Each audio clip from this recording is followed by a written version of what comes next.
উত্তর দিনাজপুর জেলার করণদিঘি ব্লকের রসাখোয়া ১ নম্বর অঞ্চলের মহেশপুরে জাতীয় কংগ্রেসের সাংগঠনিক আলোচনা সভা অনুষ্ঠিত হল বৃহস্পতিবার।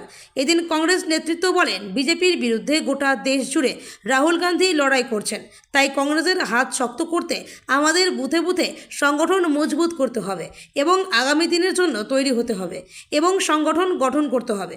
উপস্থিত ছিলেন করণদিঘি ব্লক কংগ্রেসের সভাপতি ভাবেন ঘোষ, প্রদেশ কংগ্রেস কমিটির সদস্য আবু বক্কর, ব্লক সহসভাপতি আবুল কাশেম, 2026 বিধানসভা নির্বাচনের প্রার্থী মুর্শিদ আলম, রসাখোয়া অঞ্চল সভাপতি কস্তুর আলী সহ আরও অনেকেই।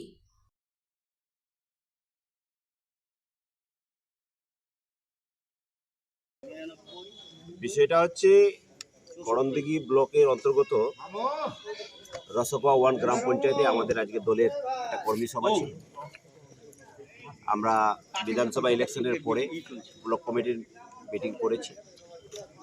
তারপরে আমরা সব অঞ্চলের রুটিন মাফিক এখন আমরা অঞ্চলে অঞ্চলে যাচ্ছি। সেই রুটিন অনুযায়ী আজকে ডেটটা পড়েছিল আমাদের রসাখোয়া 1। আমরা রসাখোয়া 1-এর কর্মীদেরকে নিয়ে আজকে মিটিং করলাম।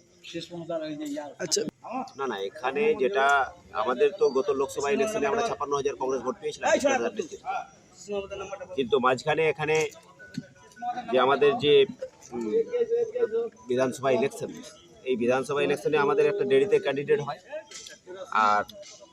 আর একটা কারণ ছিল যে আমরা হাজি সাহাবুদ্দিন সাহেবকে কংগ্রেসের জাতীয় কংগ্রেসের আমরা প্রার্থী হিসাবে আমরা মোটামুটি ঘোষণা আমাদের জেলা নেতৃত্ব করেই দিয়েছিল, কিন্তু মাঝখান থেকে উনি আমাদের দল ত্যাগ করে সিপিএমের টিকিট হয়তো নিয়েছিলেন।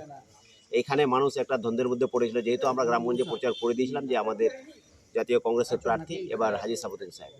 তো মানুষের কাছে একটা গ্রামগঞ্জে মানুষের কাছে একটা মেসেজ চলে গেছিলো, সেই হিসাবে মানুষ কিন্তু প্রিপেয়ার হয়ে গেছিলো হাজি সাহাবুদ্দিনকে ভোট দেওয়ার জন্য। তো শেষ মুহূর্তে যখন উনি আমাদের দল ছেড়ে অন্য দলে চলে গেলেন, তো মানুষ কিন্তু সেই জায়গায় মিসআন্ডারস্ট্যান্ডিংয়ে কিন্তু ওই দিকেই ঝুঁকে গেছিলো। আমরা সেইভাবে প্রস্তুতি আর নিতে পারিনি, কিন্তু আমাদের করণদিঘির মাটি, এটা তো কংগ্রেসেরই মাটি, এটা কংগ্রেসেরই ঘাটি, এটা প্রিয়দার মাটি, এটা হাজি সাজ্জাদ সাহেবের মাটি। তা আজকে আমরা যা সারা পাচ্ছি, সরকার, তৃণমূল সরকার এখান থেকে গেছে, প্রচুর মানুষ আমাদের সাথে যোগাযোগ রাখছে। সাধারণ মানুষ থেকে ভালো ভালো নেতা কর্মী যারা ছিল অন্য দলে, যারা ভালো মানুষ, তারা আমাদের সাথে যোগাযোগ রাখছে যে আমাদের জাতীয় কংগ্রেসে আসবে। তারা একমাত্র বিকল্প এখন জাতীয় কংগ্রেস